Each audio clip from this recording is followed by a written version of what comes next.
and welcome in, everybody, to the Unmasked podcast. Today, I have the lovely, awesome, wonderful, and pog AragonTelly.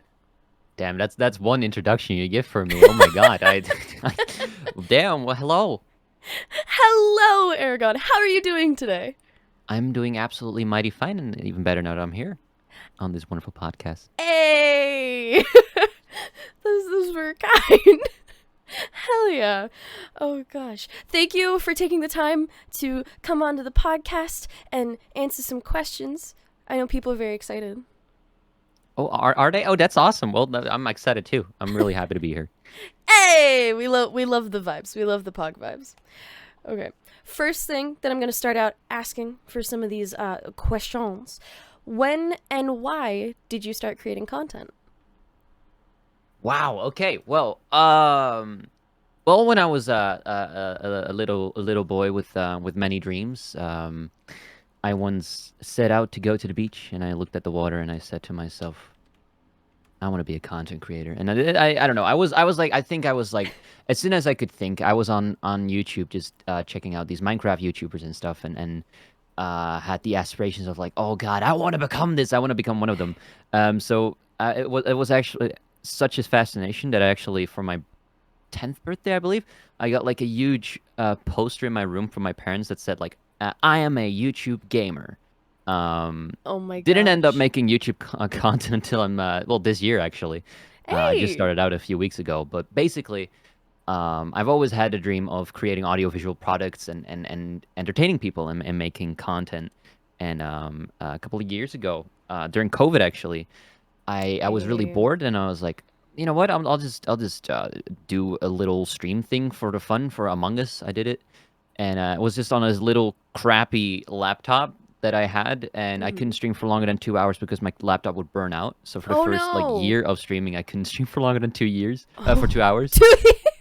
Um, but yeah, I worked my way Dang. up, and through Twitch, I actually learned what kind of community I wanted to make. Because one of the reasons I started on Twitch and not any other platform was because I knew it was such a community focused platform. And when I was in a lot of people know this story, but when I was in high school, I especially my first few years, I felt really lonely. I think a lot of people can relate to that, and I felt like I didn't have anyone that I could really that liked the same things as me, and that liked to do the same things. And I was, I was discovering myself as well, so I didn't know exactly, but that felt me really lonely, and I felt like I wasn't love respected or accepted for who I was.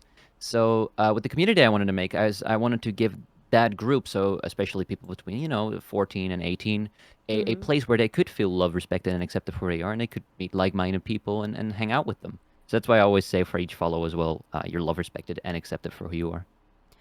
That's really cool. That's really dope. That was actually another question that I had was like, what are the origins of the loved, accepted, and respected for who you are line? Is There that you where go. it comes from? Yeah, absolutely. That's I want to. sick. Yeah. Oh, that's so cool. Holy crap. Hell yeah. Sorry, I was just like, damn. Ah.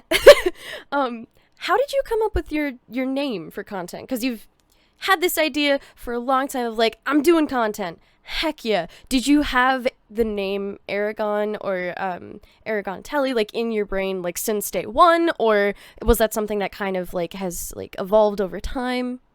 So this is actually a funny story. I did make some YouTube videos when I was younger, in Dutch, because I'm from the Netherlands. Hey. And it's terrible. It's not online anymore. Luckily, I might watch it in a video or something. But no, the funny thing is, I was like 8 years old or something, and I thought I came up with it by myself, but it turns out that actually the name Aragon was the name of the boat that my grandfather came on as an immigrant to the Netherlands. Oh wow. So for some reason that just it's connected, I guess, or maybe I heard it once and was like, oh, that's a cool name, and I went with it. But yeah, that's basically the origin of Aragon, and then my name is Aragon, but Aragon's been taking on many platforms. So then I started thinking, and I first had the name It's Just Aragon for a very long time. Mhm. But I felt that was really self-deprecating. So like, it's just Aragon, and I don't want to give off that message and vibe to people because you need to be proud of who you are. And you need to be Yeah. happy with who you are.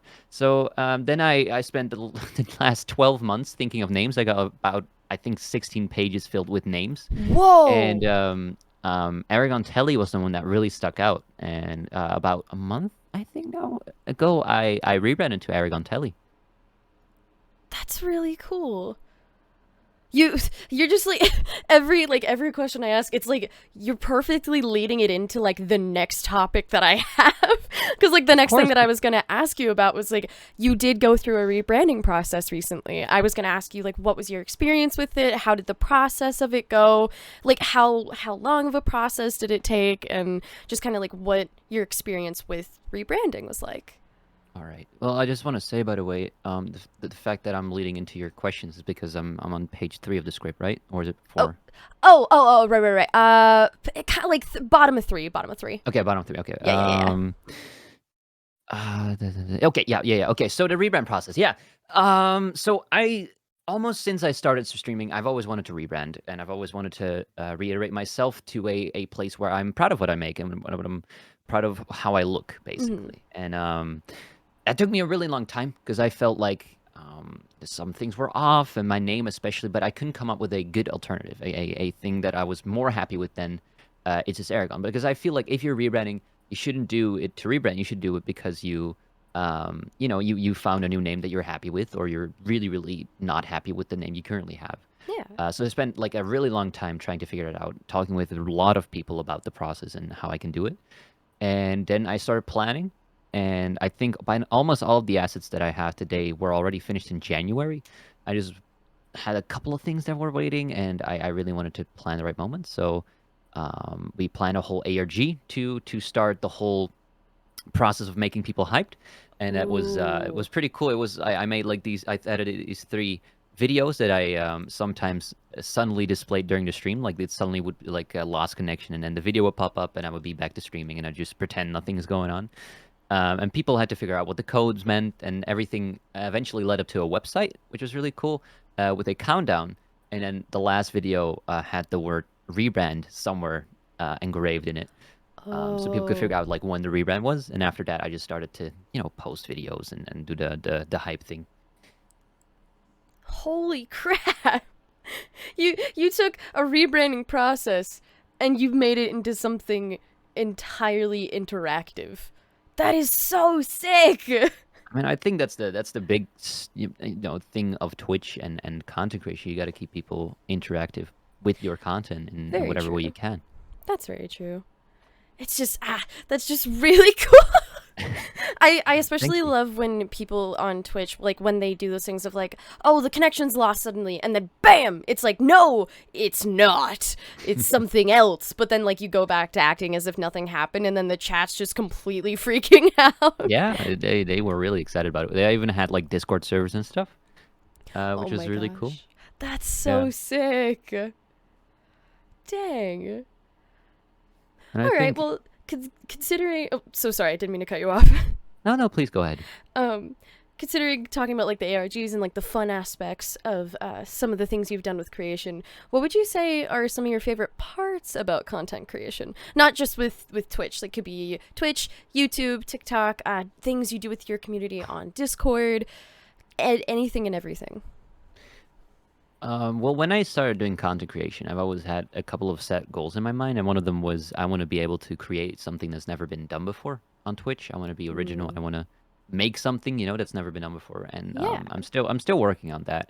But there's been some really cool projects in the past. One of the projects I'm most proud of is a project called Nations, which ran from September 2020, I believe, until January 2021. I don't know, I'm not sure.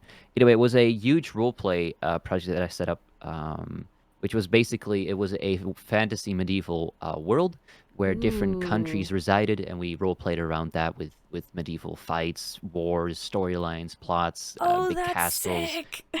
Yeah, and it was actually the reason I grew so quickly in my first few months. I went from 20 followers in September to I believe 1,500 in January or February.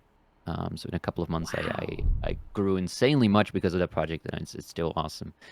Um, so that's something I'm really proud of. Then other than that, I've been working on a bunch of stuff, including the RSMP, which is where my community resides and does lore on. I'm a big lore/story fan. I like writing stories and acting them out. A We have a bunch of cool events that we do on the Discord server with fellow community members. And one of my recent beginning projects is my YouTube channel. I have now a weekly YouTube video where it's either a VOD that has been edited or just an original video because I really want to grow on YouTube and expand on that and then grow right. on different platforms. That's really sick. And I know I keep saying that, but it's just like, this is so cool. Thank you so much. Hey, I love your content as well. It's very cool and very positive, which I Ah, love. with the frick tic tac. Oh god. Um, Thank you. I wanted to say that first, but my brain is like, there's a lot of things going on. Like in a Also, good way. does anyone ever ask you these questions? Like, not like kinda not. Kinda What's the not. project or thing that you love or things that you love most about your content creation journey so far? Ooh, flipping the script on me. Okay, Page okay. 7, Page baby. 7, baby. Oh gosh, my favorite things about content creation. Oh my god, there's so many things. I absolutely love the community that I've made. I wouldn't be here with if it wasn't for them. I've been introduced to so many different people because of what I do and the things that I do. And not only that, but because of them, I am able to create the things that I'd only dreamed about creating when I was in high school or middle school. Because of them, they're allowing me all of these different opportunities to be able to put things out, to be like, hey, here's a project I'm working on. What do you guys think of it? Or like, here is this. How do you guys, like, if this was to be an interactive kind of thing, what would you guys want to do with it? Something that I love doing is streams that are like celebration streams, but it's really just like a huge party with the community. I've done that a lot before, and I also have a viewer SMP, the Duke SMP. That is super fun. I've had a few different iterations of it in the past just because of like previous like issues, but this one that we have right now, this one feels super strong to me, and I've loved what people have done with it so far. The ideas that people want to like do with it, or like projects that we all want to build to like together as a community. And I don't know, it's the fact that I can do the things that I had only ever thought about but never really thought that I could physically bring to life. And then not only that, but also being able to, as a community, do good for other communities, or just kind of like raise awareness toward a certain thing, or things of that nature. When in December, I did a charity uncapped subathon for St. Jude's Children's Research Hospital, and that's probably one of the things that I'm the most proud of that I've been able to do with content creation, just because of how it was a very It's scuffed amazing. event. It's amazing. I mean, it doesn't matter if it's Yes. scuffed, right? It's the thought Right. that matters and the actions. Yeah. That's amazing. It's I like fully agree with you on the community part. it's Amazing. unlike anything else. Absolutely. There's like no other kind of group or kind of like industry that can have this kind of a community with it. And that's one of the coolest things to me about content creation, I would say. Mm. I think that primarily stems off Twitch because Twitch does a lot of things wrong, and Yeah. we all hate on Twitch. But the one thing that Twitch does right is the community feeling that you get on the platform and the people that you get from it. Absolutely. It's special. They're like, YouTube is trying to catch up with Twitch in that kind of a sense, and like, no, love Twitch, love YouTube. They both have their issues, but what platform doesn't? But at the same time, no, I don't think any platform is going to be able to cultivate what Twitch has, with not only like the way to be able to create and build a community, but also kind of like the interactivity with them. Absolutely, I agree. Oh yeah. We've been talking about like the great things with content creation, and it is great. It's a wonderful field to be in and to be able to work in. But I do want to ask you on kind of like the opposite side of things. What have been some obstacles and things that have come up as a content creator? Because like it is great and it's amazing, but there are times when it's not all sun and roses, I unfortunately. was scared this question was gonna come. Oh, I'm So sorry. no, it's all right. It's okay. We as content creator, you got to be honest with that. But I Yeah, don't want to. I never talk about this during streams because I feel like it's not the right place to talk about these things. that's totally fair. Um, However, there's a dark side to content creation, especially in the mental health department, to Oh say it yeah. like that. A lot of people don't realize, but I also am a full-time student. I study between the ending of the stream and the next beginning of the stream, basically, Dang. and Good on you. it's a lot of stress because the thought that I have at least is that with content creation, as soon as you stop working on your content creation and on your platform, another person is working on that and you're lagging behind. And it's a very toxic thought to have, but it makes it so that I always feel really stressed and I always have to get everything done as quickly as possible and work on things. And everybody says don't look at the numbers and try not to focus on the numbers and just enjoy making content and stuff. It's hard. It's hard not It to is look at the very numbers. hard. If you see them going down, even after the stream, if you have them turned off during the stream, you want to see those numbers go up because as soon as they go down, you feel like you've done something wrong or something's off or you should change something.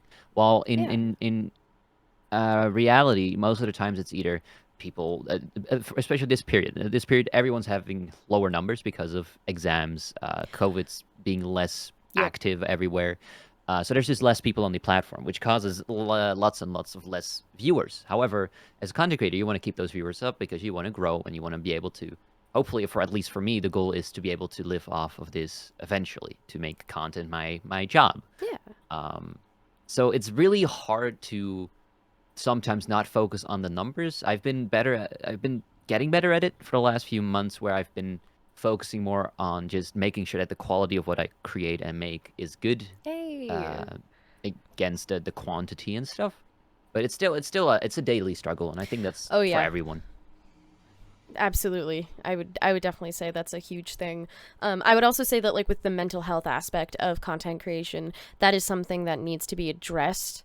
I would say that that's something that like either as content creators or the platforms themselves, they should like it should be something that is addressed because of Definitely. how much it can affect a content creator, and especially with the kinds of mindsets of like mindsets of, oh, there are other people out there that are doing these things different than I am. I've got to step up my game. But it's like you can't, like it's so hard to be creating things 24/7 and to be putting things out 24/7. Like as a creator, to be able to keep creating in the long run, you have to give yourself breaks and you have to give yourself like It's kind draining. of, it is super straining. And one thing that I really wish was that with YouTube and Twitch, is that like they had, or like they focused more a little bit on content creators' mental health, or at least the fact that like it doesn't feel like a punishment when you go on a mental health break and then when you I come think back. that's an issue on multiple. The thing is with Twitch, as soon as you stop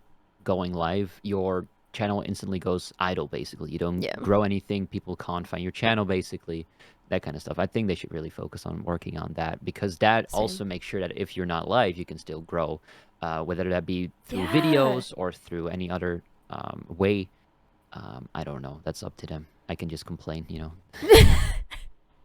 I mean, true, but it's I, I would say like, oh yeah, I mean, I guess it is complaining, but at the same time, it's like as a content creator, I feel like there needs to be these kinds of discussions between the content creator and then the platforms with which they're using to grow, cuz like it's not just the content creator that's like growing from this. It's kind of like a weird partnership in a sense, as like you are growing as a creator, but it also means that a lot of people are using these social medias platforms. And so it's like I really wish that like because of that connection, I wish that these platforms had a little bit more of a focus on like the importance of mental health for their creators. That's just kind of like my thought process with it. So like I don't see it as a like, yeah, it could be just complaining, but at the same time it's a super important thing. That's just how my brain thinks about it. Yeah, of course, of course. I think it's also important as a content creator. So if you're listening and you're a content creator, make sure that you have people around you that know what you're doing and what you're going up against, especially people who also stream. Yes. I've experienced. I have a friend who unfortunately stopped streaming for the moment. Dio. I think they've been Yeah. interviewed here too. Yeah, they were the They first were. person I interviewed. Yeah, they were. I've always been really close with Dio, and they've always been there for me, and I've been there for them. But I also have other friends like Weightbox, for instance. They're also a Mm. streamer, and it's really nice being able to go to another streamer and to just talk to them about what's going on. If you're having a mental breakdown because something goes wrong or something goes Yeah. good, because I have that. I've had times, and this sounds really weird, but as a content creator, where it went really well, and I was suddenly getting really high numbers and stuff, and I was crying in a call because I was scared that I was gonna mess up and lose it all, and that kind of Yeah. stuff. It can really affect you. So it's really good to have a person like Weightbox or Idea where you can go to and they say, please just stop doing that. It doesn't matter. It's okay. It's gonna be well. This is Yeah. going on. This is this. Just focus on what you're doing. That kind of. It's just nice to have someone to bounce your things off. Yeah. And like kind of act as like a support group in a sense. Absolutely. That's definitely a very that's definitely something that I would agree with. There have been so many people that I've met through content creation, not just like community wise, but like other streamers. And I like some of my best friends now are people that I've met through content creation, and I don't know where I would be if it wasn't for them. Not only to be able to like bounce ideas off of, or like to be able to go to when things are kind of not going as great, and it's just that's another really cool thing about content creation for me. It's just the Meeting fact that people. like Absolutely. yes, I like people, and Twitch is a perfect place to be able to like help meet new people, both Mm-hmm. creator wise and community wise. Um, so we've talked about the good things, the not so good things about content creation as a whole. With all of these different kinds of experiences and things that you've experienced through your content journey, what would you say has or have been some things that you've learned since you've started creating content? Well, first of all, we're talking about growth and numbers. Is that one stream means nothing. If you have one stream that is really high or one stream that's really low, that doesn't really matter. Just try to focus on making things that you like making, that you would like to watch. That's something I always give as advice. Make sure Mm. that you make content that you would watch yourself, things that you would like. And if you watch back your streams and you see like, oh, it's a bit boring, make sure that improve on that. Um, and the other things, I would say just enjoy the ride. You meet so many incredible people. You go through so Yes. many insane, amazing experiences with people, and it's like you said, it's something that you don't see anywhere else. Meeting people, doing things, the things you can do, it's awesome. Yes. Limitless possibilities, really. Yes.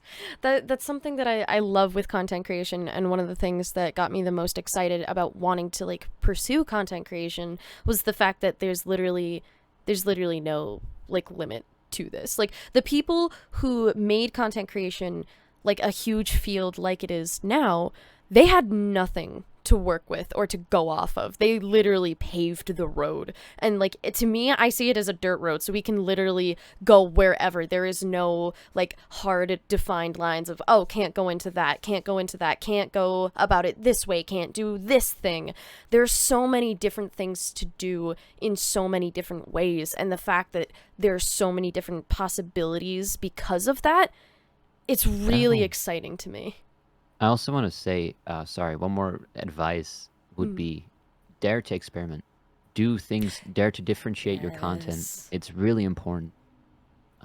Even if it doesn't work out, or it does, that's great.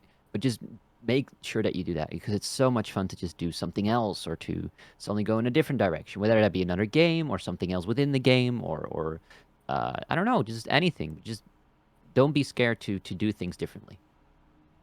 I would also definitely agree with that. This is a great conversation. I do want to say that real quick. This has just been very fun so far. Oh gosh.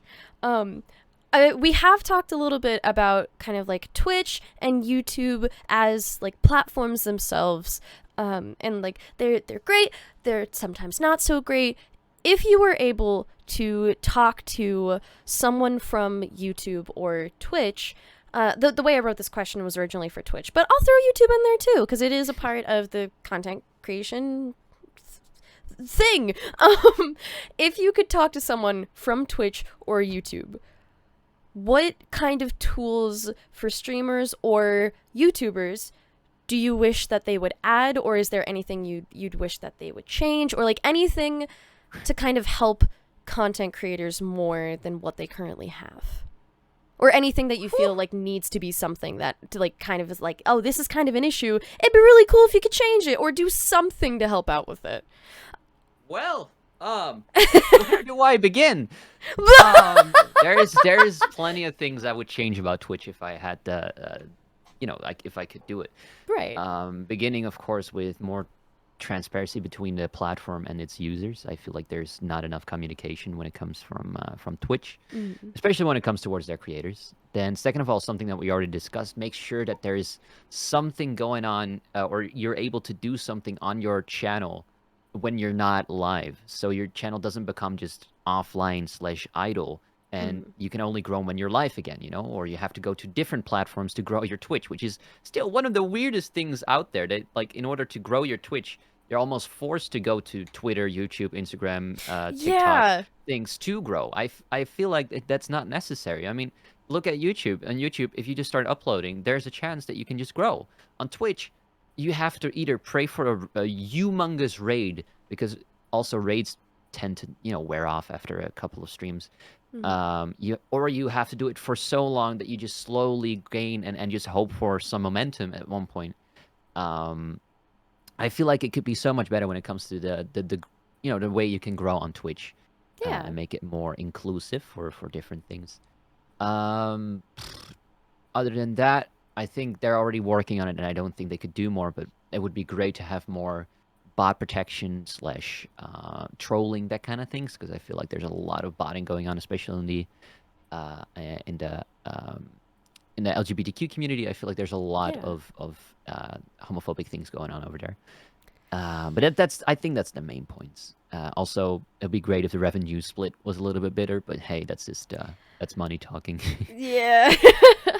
But I definitely get that though. I really hope that like the they're able to figure out, Twitch specifically, they're able to figure out the bot situation, because it's been really bad. And it's been here for like 2 years now, or at least It's crazy. Like, in this amount. Oh gosh. Is that's a whole can of worms that I'm not gonna open just yet. I can almost hear like this the Vietnam flashbacks going here. Just Oh, no. A little bit. Oh god. Oh boy. Oh god. Not the flashbacks, please no. Okay.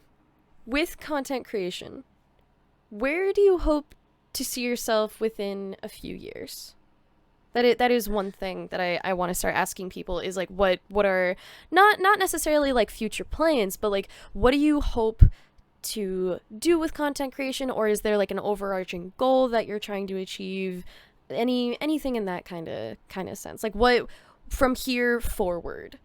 What are you thinking? So it's always been my dream to be able to live off of content creation. And if I have like my most fortunate and happy ending would be being able to live off of my own channels and my own content creation, and be able to do silly little Minecraft stuff and be able to just live off of that. I don't need to be rich or anything.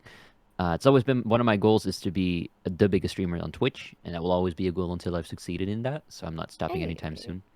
But realistically, I know that it's not always going to be possible, maybe, to live off of just the content creation that I'm doing now. Because I've worked as soon as I could, so like when I was 13 until I was 18, just in different shops and things. But I was fortunate enough to be able to stop because of my content creation and revenue.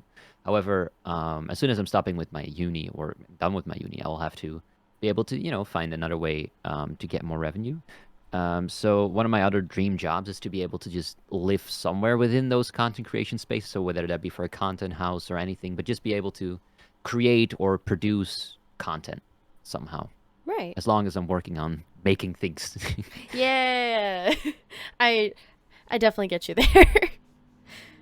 But yeah, the um, ultimate goal is just to be in, be able to just be one of the biggest streamers slash content creators and make the best content there is. heck yeah. That's very pog. I definitely get with the like the overall it doesn't really matter just as long as I'm creating something. Yes. A creating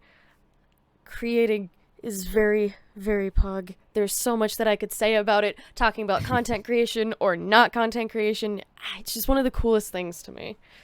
Where do you see yourself in the future? Oh gosh. I would definitely love to be able to do content full time. Just because I that is what I see myself doing kind of. I have a variety of different things that I do at once on Twitch and in with my community. I haven't really said what I do for work, but one thing that I am doing is working within my IRL community to help give creative resources to the youth and to be able to give back to the community that helped bring me to where I am today. And so not only do I want to be able to finish that goal with my community, but if I could, through my content creation or whatever else I end up doing like as a creator, if I am able to give creative resources to youths, to different communities that may not have these resources that I feel should, that I would love to be able to do that, because I feel like no one should be stopped from doing any form of creative art because they don't have resources for something that's out of their control. It's That is amazing. something that I've always wanted to be able to do, is just to give back, to help kind of foster creativity, whether it's live arts, whether it's like live performing arts, like recorded arts, like film or content creation in a sense, because like even with the field of content creation itself, there are so many skills and so many things that you learn that can Yeah. apply to so many different fields. It's crazy. People don't. There are a lot of people in the world that don't see content creation. Okay, there are a lot of people in the world that do see content creation as like a viable, I don't know if viable is the word that I want to use, but as like a legit industry is what I'll say. But there's also a lot of people that still don't, and that is also something I'd like to be able to change, to help show people that all of the different skills and things that you can learn and be able to use not only with content creation but in so many other areas as well. I know that that was a lot of stuff that kind of connected and kind of maybe didn't, but yeah, in overall in a few years, if I could do content full time and be able to create the things that I want to while also giving back to communities, then I'd be happy. That It's if amazing. that's all that I was doing, I'd be happy. I don't know, Absolutely it's wonderful. I just love that. thank you. Is very pog. Speaking of content creation, if you could Mm. give advice to people just starting out, what would you say? What would I you tell think I them? already said it a little bit, but what I always given as advice, because I do get that question in my chat quite often as well, Oh yeah. is first of all, make content that you like making. Don't jump on trends because you see that has the most viewers. Just do things that you love doing. For example, Minecraft is becoming less and less popular on all sorts of platforms at the Mhm. moment, but that bounces back every time. It's always an up and Oh down yeah. game. So just stick with what you love doing. And the second advice is make sure to rewatch your streams and see what you can improve on. And then third of all, make sure that you make content that you would love yourself too to watch. Because if you don't like the content you're making, why would other people like it? Very true. Very true. And number four, just enjoy doing it. Don't do it for money or any other things. Just do it because you love creating audiovisual products or of any kind. Heck yeah. Those are great pieces of advice. I sorry, hold on. I I had like as we've been talking, I've been writing down like at the bottom of my document like notes of stuff that I want to like go back to ask. And like I Okay. looked at what I have written and I'm like, I think I understand what this means, but I'm not quite sure. Okay. Okay. um I guess I'll start here. So with creation and content creation, you've done lore stuff, right? Yeah. What has been kind of there? I know that of a lot of people that either want to start lore or like they've got like a story but they're not sure how to go about executing it. What would you say is kind of like your process for either writing lore or being able to like produce lore in a sense, either through Minecraft or through a different medium? Although with what you've talked about with like with your ARG, you've done lore in a multimedia like sense, which I think is extremely cool. But like, what would you say is kind of like the process? So everything starts with an idea. As soon as I get a lot of my ideas, as weird as it sounds, in the shower, just when I'm just heads empty, no thoughts, I just Yeah. come up with the weirdest things. From that idea, I just start basically just bashing off a little bit with my friends and just talking about it and see what could made, because a lot of my ideas don't come to flower or blossom until I talk with other people about it. So I basically said like, even now, I come up with uh, I live in a cactus for 100 days, just saying something weird, right? Mm-hmm. And then I go to my friend, I'm like, okay, I got this idea. And I just start talking about it, and that way I get a lot of my other ideas and things from it. And then I start just writing a little outline. And then depending on what medium and what thing I want to achieve with it, I do it. Because, for example, lore on Minecraft, what I've learned is you got to make it as simple as possible. Like, lore is awesome, lore SMPs are awesome, but I think the big problem with most of them is that it's so complicated. There's so much going on, and there's so much layers to a character that a Mm-hmm. first-time viewer has like no idea what's going on, and they're like, just I'll go. So what I've been trying to do lately with most of my projects is someone is either evil or good. They're not like evil but good, but evil but good, good evil. You know, it's there's just Right. too much going on for a viewer to understand, especially in a Minecraft lore thing. So you got to make it understandable for everyone, especially for first-time viewers, and keep that in mind. I think that's the most important things you gotta remember with lore and story writing. Cool. Cool. It is. What has been your favorite like story project that you've done so far? Oh, definitely Nations. It's been a dream Ooh. of mine since I was like 11 to create a medieval kind of story project, Mm. and it turned out so amazing. We did multiple seasons of it. There were over, I believe, 75 people involved in the end, that are with Wow. making the builds, writing the script, recording, or just simply role playing, because we would have like huge wars with like 20 versus 20 explosion. It was absolutely amazing. It was really cool. That sounds super cool. How like working with say like you said like the 20 versus 20, would it get really complicated at times working with that large of a group of people? Yeah, yeah, no, absolutely.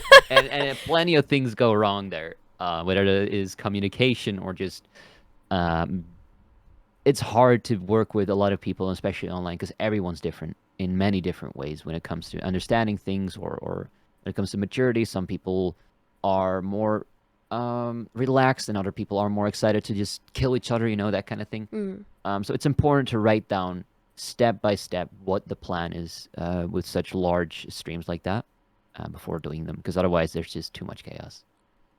That's fair. That's super cool. Ah, it's just like when it comes to giant lore projects like this, Yes. I see it as like you're literally making either a live performance, or if you record it and post it on YouTube, then you're literally making like a highly produced film. That's the way that I see it. Not a lot of people that I've noticed think about it that way, but it's definitely like with how much planning and other kinds of things, and like not negotiating, but like communicating with others and figuring out the plan. Like you have like a team of writers, a team of builders, like the people that are quote unquote acting within the project itself. You have literally created a highly produced work. And that is insane to me. The fact that people can do that with a block game. Thank you. It's And one of the a lot of coolest people, things. yeah, a lot of people ask me like how, because I've been playing Minecraft since I think 2012, which means that's been 10 years now. And I've been doing Hey! that almost nonstop. And people ask me like, don't you get bored of the game? And I'm not good at building. I'm not good at mining or PvP. I'm not really good at the game. However, the reason that I love the game so much is because it's the options with Minecraft are limitless. You can that's why I love story stuff so Yes. much, because I can write whatever story in whatever time I want and it will work. It's the you have so much creative space with the game, and that's what I love about it. And that's why I will always love it. That's very pog. I would also agree with it in that sense. Because, like, it's basically like an open, infinite sandbox kind of Mhm. thing. Like, you can literally make it whatever. I also am not great at building. I am with you there. Yeah, it's I don't know how people do it. They have like I don't get superpowers, it. and then like it's like, oh, Seriously. I have a stack of oak logs, and then suddenly it's like it's the Eiffel Tower. Like, how do people do it? I don't know. It's insane. It's really cool. And Minecraft has so many like options with it too. I would say that in a sense it is also limitless because of the fact of what people have been able to build. Like people like redstone, like people that Yeah. work with redstone. How the fuck do you make these things? How did you figure this shit out? It's literally Amazing. like working on like a coding thing within a game. I think that's the thing as well. There's at least something for everyone. Some people like PvPing more, some people like Yes. building more, other redstone. There's so many options. Absolutely. It's very pog. Okay. We are getting to the end of time. Is there any last thoughts or things in your brain that you would like to discuss? Um. God. Okay. Well, I don't. Um. Are you allowed to shout things out? Maybe. Is that Oh, a thing? absolutely. Friends, audio listeners, if you've enjoyed listening to this episode of the podcast and if you've enjoyed listening to Aragon, you should go check him out. Oh, Aragon I is didn't on. mean that. I didn't mean. No, no, no. I didn't want to sell myself out. I'm sorry. No, I didn't mean that. Oh! I. I was like, oh, heck yeah, I could shut you out. I literally pulled up my Google Doc and I was like, I got all the socials right here. Oh my I'm god, so I did- sorry. okay, that sounds what was really the self-centered. I'm No, so no, no, sorry. no, no, no, no. No, I heard it wrong. What is the thing you would like to shout So out? we've been talking about my previous lore project, which was Nations Yes. in this case, and I don't know when this podcast is gonna come out, but I've actually Nations stopped in 2021, Mhm. and ever since that I've been working on a new project that I can't say too much about, but it's been in the works for about a year when it comes to planning, writing, that kind of stuff, and it's finally gonna be revealed somewhere in I can't soon. Let's just say soon. So Soon. Let's my stay next ominous. huge lore project is coming soon. So yeah, that's really cool. Heck yes! And if you guys want to stay in touch with Aragon to keep to be updated with all of the cool lore projects, you should go check him out on Twitch, YouTube, and Twitter. You can find him at twitch.tv/AragonTelly, and you can also find him on YouTube and Twitter under the same username. Is there any other socials you want me to shout out? No, not really. I hope Okay. that everyone who was listening is having a great morning, midday, or evening, and I hope you get a lot of hugs if you like hugs, and otherwise I hope that you don't get any hugs, and just hope that you get a lot of luck and happiness today. Most wholesome guest on the Unmasked podcast? I think it's Aragon. I just wish that I hope they're okay. This is very pug. I also wish that you are all okay and have a lovely day. If you guys want to listen to a Q&A that we do after this podcast, but it'll be a later date than this podcast episode goes out, go check out my YouTube channel. It should just be Wendell Duke on YouTube. We're going to hop into my community Discord server and have a fun little Q&A, and it's going to be very pug. If you guys want to check out more of the Unmasked podcast, you can find it on Spotify, Podbean, iHeartRadio. Okay, there's a whole list. There's a whole list of podcast platforms that you can go listen to this on, except for Apple Podcasts. Fuck We Apple hate Podcasts. Apple Podcasts. We Yeah, no, hate that's- Apple Podcasts. Go away, Apple Podcast. Go No one likes away. you. But thank you guys so much for tuning in to this episode, and we will catch you all later. Say goodbye to the people, Aragon. See ya. Bye bye. Goodbye.